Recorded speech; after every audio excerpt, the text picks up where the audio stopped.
Hello friends, welcome to my channel. आज की इस वीडियो में हम डिस्कस करेंगे HPSSC के प्रीवियस एग्ज़ाम के हिस्ट्री और पोल साइंस सेक्शन की। तो फ्रेंड्स, HPSSC के जितने भी एग्ज़ाम्स होते हैं उनमें हर बार 4 या 5 क्वेश्चन जरूर रिपीट होते हैं। तो वीडियो को ज़रा भी स्किप ना करें और यदि वीडियो पसंद आए तो प्लीज़ चैनल को सब्सक्राइब जरूर कर दें। तो चलिए वीडियो को शुरू करते हैं। क्वेश्चन नंबर 51 है, सिंधु घाटी सभ्यता पल्लवित हुई थी। तो इस क्वेश्चन का सी ऑप्शन जो वो सही आंसर होगा, 2500 से 1750 ईस्वी पूर्व। नेक्स्ट क्वेश्चन, उत्तर वैदिक युग का मुख्य लक्षण क्या था?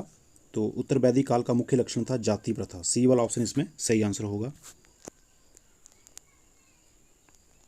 अगला क्वेश्चन, भारत में किसके शासन के दौरान जैन धर्म फैला?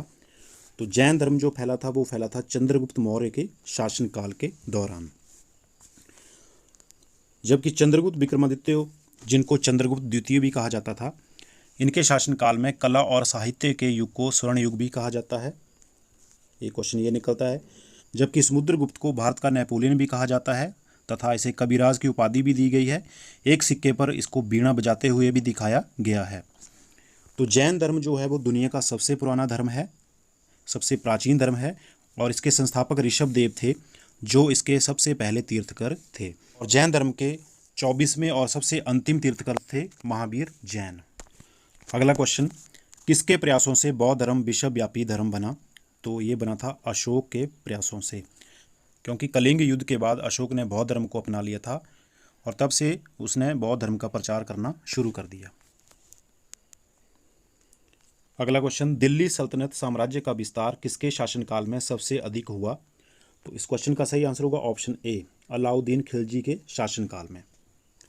अलाउद्दीन खिलजी ने ही घोड़ों को दागने और सैनिकों का हुलिया रखने की प्रथा शुरू की थी। और इल्तुतमिश ने 40 तुर्क सरदारों का एक दल तुर्काने चहलगामी बनाया था। मोहम्मद बिन तुगलक पहला सुल्तान था जिसने योग्यता के आधार पर नौकरी देना शुरू किया था। और बलबन ने सिजदा और पाबोस की प्रथा प्रारंभ की थी।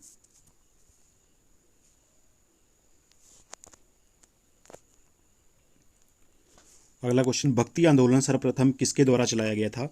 तो ये चलाया गया था कबीर के द्वारा। बी वाला ऑप्शन इसमें सही होगा। कबीर और रामानंद जो थे वे रामानुज के ही शिष्य थे। अगला क्वेश्चन, सबसे प्राचीनतम राजवंश कौन सा है? तो डी वाला ऑप्शन इसमें सही होगा, सातवाहन। अगला क्वेश्चन देखिए, अकबर के शासन के दौरान राजस्व व्यवस्था किसके हाथ में थी? तो ये थी टोडरमल के हाथ में। जबकि मानसिंह, बीरबल और टोडरमल ये तीनों ही अकबर के 9 रत्नों में से एक थे। और बैरम खान जो था वो अकबर का वजीर था। इसके संरक्षण में ही अकबर जो थे वो पले बड़े थे। अगला क्वेश्चन, सिख गुरु अर्जुन देव की हत्या किसके शासनकाल में हुई थी? तो ये हुई थी जहांगीर के शासनकाल में। जहांगीर ने ही सिख गुरु अर्जुन देव को गर्म तवे पर बैठाकर उसकी हत्या करवाई थी। अगला क्वेश्चन, तृतीय मैसूर युद्ध में टीपू सुल्तान की पराजय किसके द्वारा हुई? तो ये हुई थी लॉर्ड कॉर्नवालिस के द्वारा। ऑप्शन सी इसका सही आंसर होगा। अगला क्वेश्चन, किसके शासन में मुगल चित्रकला उसकी पराकाष्ठा पर थी? तो इस क्वेश्चन का सही आंसर होगा ऑप्शन सी, जहांगीर के शासनकाल में।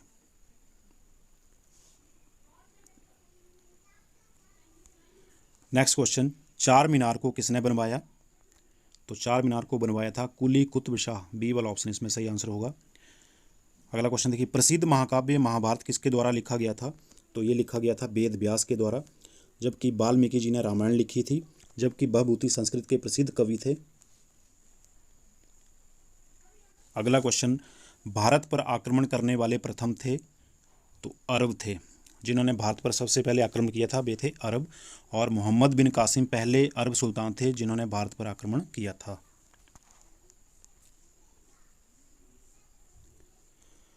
अगला क्वेश्चन देखिए, वर्नाकुलर प्रेस एक्ट किसने पारित किया था?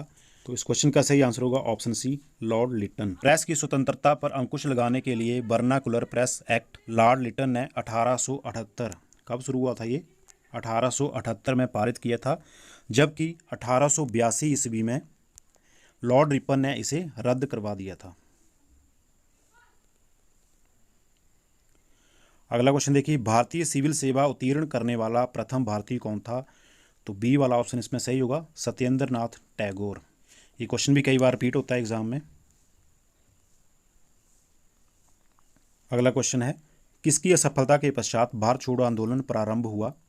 तो ए वाला ऑप्शन इसमें सही होगा। क्रिप्स प्रस्ताव की असफलता के बाद भारत छोड़ो आंदोलन जो था वो शुरू हो गया था। ब्रिटिश प्रधानमंत्री चर्चिल ने मार्च 1942 को क्रिप्स मिशन जो था वो भारत भेजा था।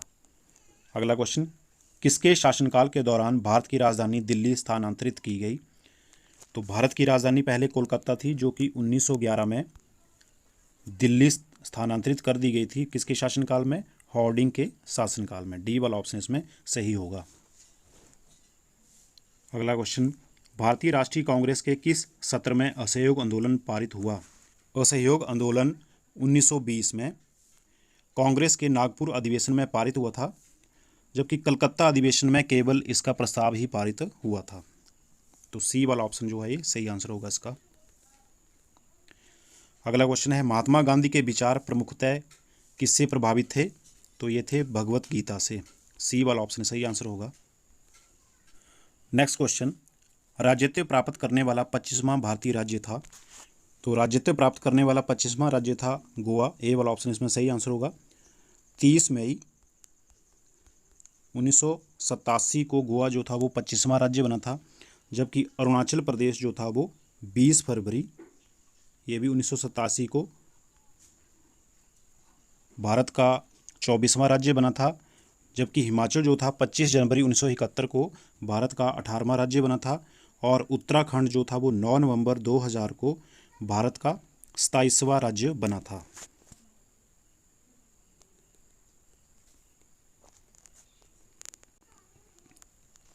नेक्स्ट क्वेश्चन, हमारे संविधान की प्रस्तावना, तो कौन सा ऑप्शन इसका सही आंसर होगा? तो इसका होगा बी। हमारे संविधान की प्रस्तावना में संविधान की आत्मा है। बी वाला ऑप्शन सही है। अगला क्वेश्चन, भारतीय नागरिकों के मौलिक कर्तव्य किसके द्वारा दिए गए हैं? तो ये दिए गए हैं संविधान के एक संशोधन के द्वारा। ए वाला ऑप्शन सही आंसर होगा। अगला क्वेश्चन, कैबिनेट की सामूहिक जिम्मेदारी भारत में किसके द्वारा प्रारंभ की गई थी? तो ये की गई थी भारत के संविधान के द्वारा। डी वाला ऑप्शन इसका सही आंसर होगा। अगला क्वेश्चन, संसद का व्यय किसके द्वारा नियंत्रित होता है? तो संसद का व्यय जो है वो नियंत्रक एवं महालेखा परीक्षक के द्वारा नियंत्रित होता है। डी वाला ऑप्शन इसका सही आंसर होगा। अगला क्वेश्चन, भारत में किस प्रकार की दलीय व्यवस्था है? तो भारत में बहुदलीय व्यवस्था विद्यमान है। तो सी वाला ऑप्शन इसका सही आंसर होगा। अगला क्वेश्चन, राज्यपाल की नियुक्ति की जाती है किसके द्वारा? राष्ट्रपति द्वारा। बी वाला ऑप्शन सही आंसर होगा इसका। अगला क्वेश्चन है, भारत के राष्ट्रपति के विरुद्ध उसको हटाने का महाअभियोग का आरोप प्रस्तुत किया जा सकता है। तो ये आरोप किसके द्वारा प्रस्तुत किया जा सकता है? सी वाला ऑप्शन इसमें सही होगा, संसद के दोनों सदनों द्वारा। अगला क्वेश्चन, भारत के प्रथम प्रधानमंत्री कौन थे? तो पंडित जवाहरलाल जो थे भारत के प्रथम प्रधानमंत्री थे, जबकि डॉक्टर राजेंद्र प्रसाद भारत के प्रथम राष्ट्रपति थे, और इंदिरा गांधी भारत की पहली महिला प्रधानमंत्री थी, और सरदार वल्लभ भाई पटेल जो थे भारत के प्रथम उप प्रधानमंत्री थे।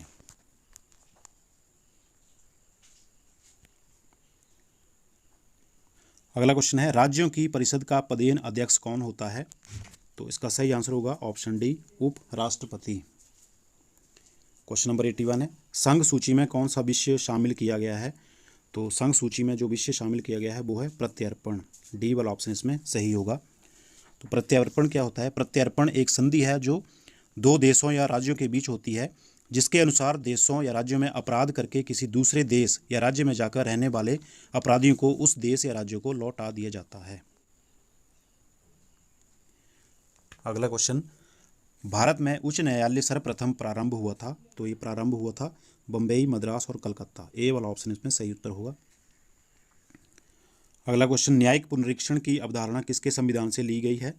तो ये ली गई है यूएसए के संविधान से, जबकि यूएसएसआर सोवियत संघ रूस से मौलिक कर्तव्य लिए गए हैं।